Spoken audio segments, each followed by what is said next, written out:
And our team coverage continues with Western Mass News reporter Lexi Oliver. She joins us live from the Ludlow rest stop off the Mass Pike with more on how driving conditions are looking out there. Lexi?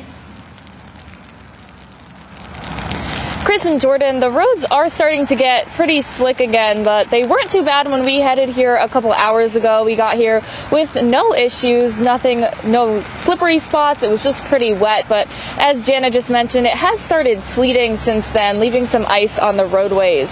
Now, we stopped by the Ludlow rest stop, and there weren't too many people on the roads, but we did talk with one driver heading from Catskill, New York to Woburn for a military event.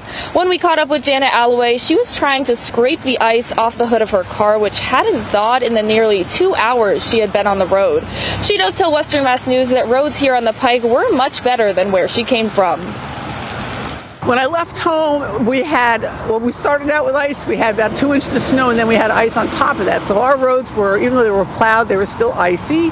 The New York State Thruway had areas of ice as well. The speed limit was only 45. And then when I got on the Berkshire connector, that was pretty bad.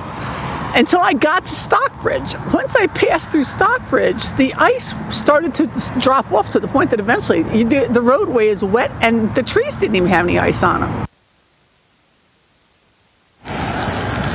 Alloway says she saw lots of crews sanding and salting the roads on her drive over here.